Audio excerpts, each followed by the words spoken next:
1947 में जब मां भारती के टुकड़े हुए,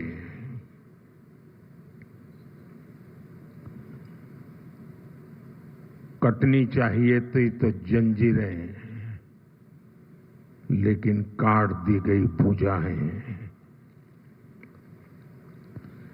देश के 3 टुकड़े कर दिए गए और सरदार पटेल की इच्छा थी कि पीओके वापस नहीं आता है तब तक सेना रुकनी नहीं चाहिए, लेकिन सरदार साहब की बात मानी नहीं गई।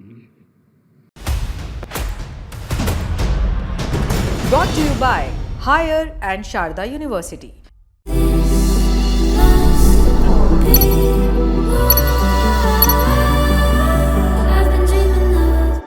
उन्नीस में स्वतंत्रता और विभाजन के दोहरे काम के लिए माउंटबेटन योजना सामने आई। इसमें 3 परिस्थितियां मुख्य तौर पर बन रही थीं। पहली, एक गैर मुस्लिम बाहुल्य राष्ट्र यानी भारत।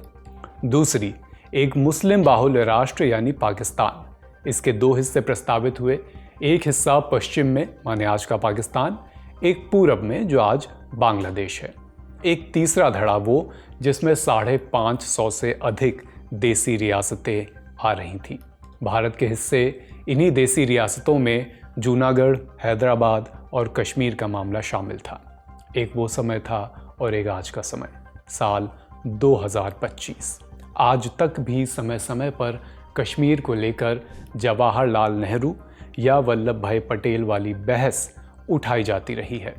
यूं तो किसी भी प्रश्न के पूछे जाने के कुछ पैमाने होते हैं। किसी भी घटना के अन्वेषण में क्या, कहाँ, कब, किसके द्वारा अगर जान भी लिया जाए तो क्यों का प्रश्न परेशान करता ही रहेगा। कुछ ऐसा ही हाल कश्मीर का रहा है। प्रधानमंत्री नरेंद्र मोदी ने अपने हालिया बयान में क्या कहा हमने आपने सुना, लेकिन ये पहली बार भी नहीं है। कश्मीर के मुद्दे पर हाल के वर्षों में नेहरू को जिम्मेदार और पटेल को सक्रिय लेकिन हाथ बांधे पेश किया जाता रहा है। क्या वास्तव में ऐसा था?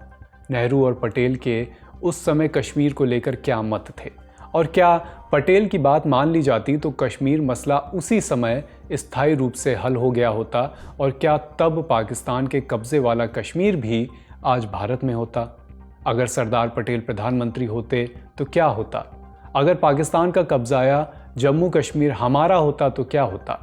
क्या है इन अगर मगर के पीछे की गणित? इस पर तसल्ली से आज बात करेंगे। नमस्कार, मैं अभिषेक और आज की तारीख में बात अक्सर चर्चा में रहने वाले कश्मीर मुद्दे पर नेहरू और पटेल की वर्किंग केमिस्ट्री पर। Where the software engineer meets the cool UI UX designer, the world comes together at Sharda University. आज़ादी के साथ विभाजन की त्रासदी भी आई। ऐसे कठिन समय में सरदार पटेल सरकार में प्रधानमंत्री नेहरू के सेकंड इन कमांड थे। ज़्यादातर छोटी बड़ी रियासतें मिलाई जा चुकी थीं। पटेल के साथ इस काम में सबसे ज़रूरी नाम वीपी मेनन का आता है। मेनन गृह मंत्री सरदार पटेल के राज्य सचिव थे। मेनन देसी रियासतों के विलय का काम, आज़ादी की तयशुदा तारीख, ये सब तय करके रिटायर होना चाहते थे, लेकिन पटेल ने उन्हें रोका। बाद में मेनन ने एक किताब लिखी, the story of integration of the Indian states. इस किताब में मेनन ने लिखा, 1947 के जून में लॉर्ड माउंटबेटन महाराजा हरि सिंह से मुलाकात करते हैं। वो कहते हैं कि अगर कश्मीर पाकिस्तान के साथ जाना चाहे तो भी भारत सरकार उसके साथ दोस्ताना व्यवहार से ही पेश आती रहेगी। माउंटबेटन आगे जोड़ते हैं कि उन्हें इस बात पर स्वयं सरदार पटेल का पक्का समर्थन है। ऐसी ही कुछ मिलती जुलती राय महात्मा गांधी के पोते और पूर्व सांसद राजमोहन गांधी की किताब से भी मिलती है। राजमोहन गांधी की किताब का नाम है पटेल अ लाइफ। इस नाम की किताब, इस किताब को आप वल्लभ भाई की आधिकारिक बायोग्राफी भी मान सकते हैं। राजमोहन 13 सितंबर 1947 की तारीख का जिक्र करते हैं। तब भारत के रक्षा मंत्री बलदेव सिंह से हुए पत्र व्यवहार में वल्लभ भाई पटेल ने लिखा था, अगर कश्मीर दूसरे डोमिनियन के साथ जाना चाहता है तो मैं इस तथ्य को स्वीकार करूंगा। लेकिन 13 सितंबर की ही शाम को पटेल की राय उलट चुकी थी। हुआ यूं कि आज के गुजरात काठियावाड़ में तब बड़ौदा, जूनागढ़, भावनगर जैसी रियासतें थीं। जूनागढ़ के अलावा आसपास की सभी रियासतें भारत से जुड़ चुकी थीं। ऊपर से जूनागढ़ की 80% आबादी हिंदू थी। ऐसे में सरदार पटेल को लगता था कि देर सवेर जूनागढ़ भी भारत का हिस्सा बनेगा। जूनागढ़ के नवाब थे सर महाबत खान और दीवान थे शाह नवाज भुट्टो। शाह नवाज भुट्टो जिन्ना के करीबी थे। जूनागढ़ 15 अगस्त की पूर्व संध्या तक पाकिस्तान में विलय को तवज्जो दे चुका था।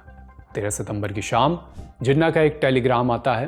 पाकिस्तान ने जूनागढ़ के विलय को स्वीकृति दे दी थी।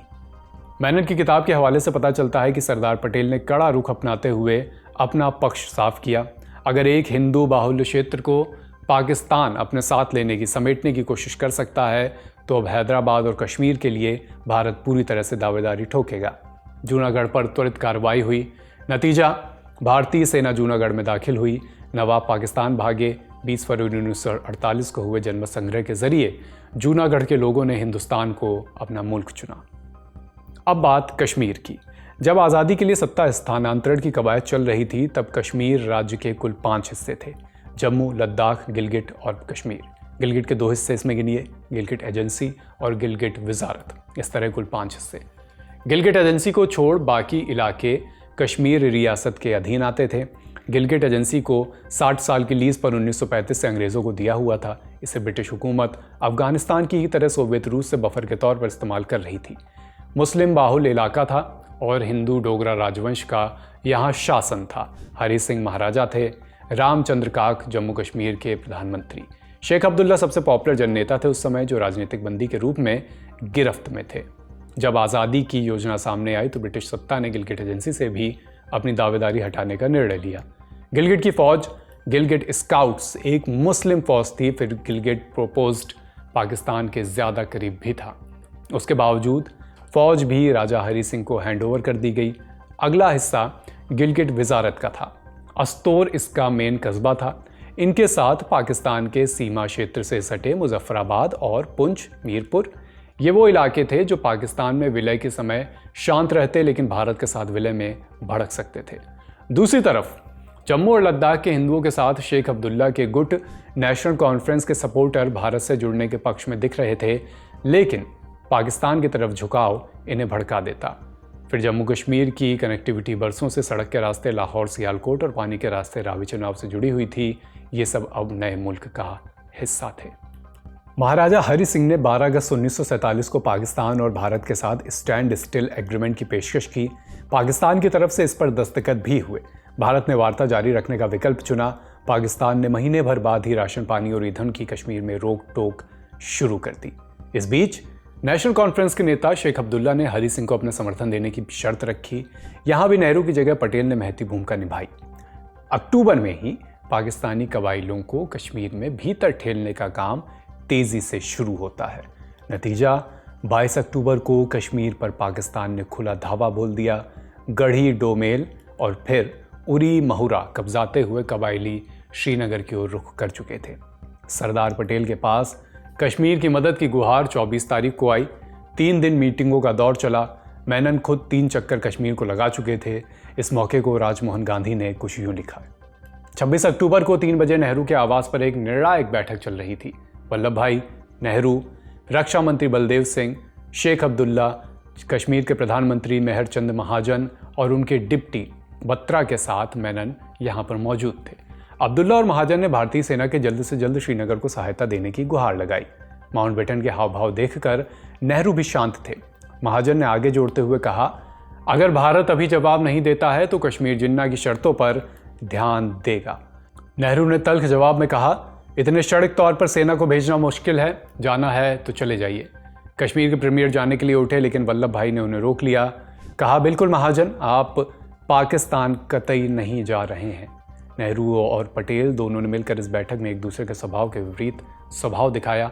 मीटिंग के बाद मेनन कश्मीर रवाना हुए और हरि सिंह से इंस्ट्रूमेंट ऑफ एक्सेशन पर साइन करवा के लौटे। शेख अब्दुल्ला और मेहरचंद को राज्यकार के लिए नियुक्त किया गया। 27 अक्टूबर को ही सिख और कुमाऊं रेजिमेंट को श्रीनगर एयरलिफ्ट किया गया। नतीजतन कश्मीर को बचा लिया गया था, लेकिन गिलगिट में घात लगाकर मुजाहिदों ने वहां पाकिस्तान का झंडा फहरा दिया। नवंबर में ही माउंटबेटन जिन्ना से बात करने पाकिस्तान पहुंचे। जिन्ना ने कहा, दोनों पक्ष एक साथ पीछे हटें। माउंटबेटन ने पूछा, कबीलाई हमलावरों की गारंटी पाकिस्तान कैसे दे सकता है? इस पर जिन्ना का जवाब, अगर भारत पीछे हटेगा तो मैं उनको भी पीछे हटवा दूंगा। जाहिर है कि पाकिस्तान ने ही ये हमला कराया था। माउंटबेटन ने इसके बाद कहा, जम्मू कश्मीर में जनमत संग्रह से फैसला होगा। जिन्ना ने आपत्ति जताई, भारतीय सेनाओं की मौजूदगी और शेख अब्दुल्ला के सत्ता में रहते रियासत के लोग पाकिस्तान के पक्ष में वोट करने से डरेंगे, ऐसा जिन्ना ने कहा। बातचीत बेनतीजा रही। 2 नवंबर को जवाहरलाल नेहरू ने अपने भाषण में कहा कि कश्मीर में जो हुआ वो हमलावरों के खिलाफ आम कश्मीरियों का संघर्ष है। इसी भाषण में नेहरू ने कहा कि हालात सामान्य हो जाने के बाद वो संयुक्त राष्ट्र की देखरेख में जनमत संग्रह कराए जाने के लिए तैयार हैं। 3 दिन बाद पटेल ने यूएन जाने का समर्थन किया था। उधर कश्मीर में भारतीय सेना हमलावरों को पीछे ढकेलती जा रही थी। भारत और पाकिस्तान के बीच लाहौर में हुई प्रधानमंत्री स्तर की बातचीत बेनतीजा रही। इसी मीटिंग में माउंटबेटन ने दोनों देशों को ये मसला यूएन ले जाने की सलाह दी, मगर तब नेहरू ने यह प्रस्ताव मंजूर नहीं किया।